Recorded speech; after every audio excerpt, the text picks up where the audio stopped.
بسم اللہ الرحمن الرحیم۔ کروڑ پتی کرکٹر شاہین افریدی کا نکاح ارب پتی سابق کرکٹر شاہد افریدی کی لخت جگر انشا افریدی کے ساتھ ہو گیا۔ نکاح کی تقریب کا انعقاد ایک مسجد میں ہوا۔ یہ دو گھرانے اگر چاہتے تو کسی 5 اسٹار ہوٹل میں بھی نکاح کا پروگرام رکھ سکتے تھے، مگر انہوں نے نکاح کے لیے مسجد کا انتخاب کیا۔ دوسری طرف زکوٰۃ اور صدقہ کے مستحق آدمی کی بیٹی کا نکاح اس وجہ سے زیادہ پرتعیش اور مہنگا ہوتا ہے، وجہ علاقے میں رائج ناجائز رسومات ہیں۔ اگر وہ رسومات نہ ہوں گی تو لوگ کیا کہیں گے؟ صرف ایک بات کی خاطر لوگ کیا کہیں گے، ہم نے نکاح بہت ہی مشکل کر دیا ہے۔ گھر میں کنواری لڑکیاں بیٹھی ہیں، مگر وہ رسومات ان کے نکاح کے آگے رکاوٹ ہیں۔ انہی رسومات کی وجہ سے بے شمار بیٹیاں نکاح کے انتظار میں بوڑھی ہو جاتی ہیں۔ اول تو پھر ان کا نکاح ہی نہیں ہوتا، اور اگر ہوتا بھی ہے تو کسی ایسے شخص سے جو کسی بھی طور ان لڑکیوں کے موافق نہیں ہوتا۔ یہی رسومات معاشرے میں زنا کو عام کرتی ہیں اور نکاح کو کم کرتی ہیں۔ آسان نکاح معاشری برائیوں کا راستہ بند کرتا ہے۔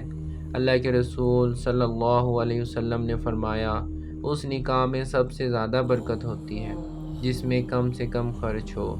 نیز ایک دوسری حدیث میں فرمایا کہ آدمی کو چاہیے کہ لڑکی کے انتخاب میں دینداری کو مدار بنائے۔ حاصل یہ ہے کہ شادی سادگی سے کی جائے۔ جس جگہ رشتہ پسند آئے تو لڑکا یا لڑکی کا ولی اور سرپرست پیغام نکاح دے دے۔ جب منظور ہو جائے تو بلا کسی رسم و رواج کے کوئی دن مثلاً جمعے کا روز مقرر کر لیا جائے۔ اس دن لڑکا اپنے والد اور ایک دو معزز افراد کے ساتھ لڑکی کے یہاں چلا جائے۔ وہاں کسی مسجد میں سب لوگ نماز ادا کریں اور اسی مسجد میں لڑکی کا ولی بھی لڑکی سے اجازت لے کر آ جائے۔ بعد نماز تھوڑی دیر فریقین اور حاضرین مسجد میں بیٹھ جائیں، پھر مسجد کا امام یا کوئی اہل افراد خطبہ پڑھ کر لڑکی کے ولی یا وکیل کی اجازت سے لڑکے کے سامنے ایجاب کرے۔ لڑکا قبول کر لے، پھر مختصر دعا کرائیں، بس نکاح ہو گیا۔ اس کے بعد لڑکی والے دلہن کو رخصت کرا دیں۔ اگر اس موقع پر لڑکا اور اس کے ساتھ آنے والے 2-4 افراد کو لڑکی والے کھانا کھلا دیں تو اس میں بھی کوئی حرج نہیں۔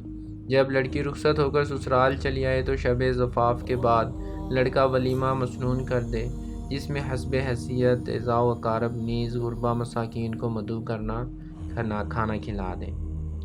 آج کل شادی اور منگنی کے نام پر جو رسمیں کی جاتی ہیں ان کا ترک ضروری ہے، نیز مروجہ بارات بھی واجب الترک ہے۔ شادی کی محفل میں تصویر کشی اور دیگر ویڈیوگرافی کی جو وبا پھیلی ہوئی ہے وہ تو قطعاً ناجائز ہے، اس سے احتراز ضروری ہے۔ صحابہ کرام کے یہاں انتہائی سادگی سے نکاح انجام پاتا تھا، حتیٰ کہ صحابہ کرام مدینہ میں نکاح کرتے تھے اور اللہ کے رسول صلی اللہ علیہ وسلم کو بھی اس کا پتہ نہیں چلتا تھا، جبکہ آپ صلی اللہ علیہ وسلم مدینہ میں ہوتے تھے۔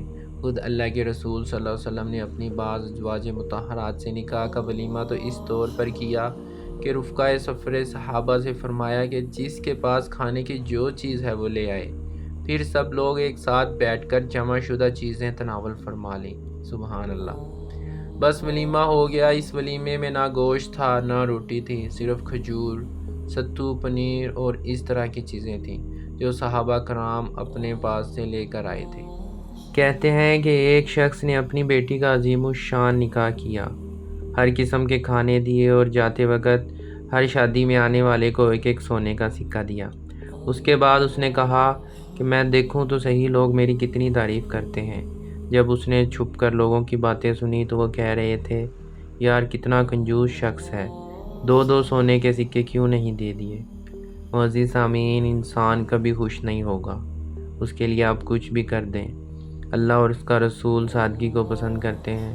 ہمیں چاہیے کہ ہم اپنے نکاح میں سادگی اپنائیں تاکہ ہمارے نکاح میں برکت ہو سکے اور ساری زندگی خوش و خرم گزر سکے۔ اللہ تعالیٰ سے دعا ہے اللہ تعالیٰ آپ کو اور مجھے ان باتوں پر عمل کرنے کی توفیق عطا فرمائے۔ اپنا بہت سا خیال رکھیے گا، اجازت دیجیے، خدا حافظ۔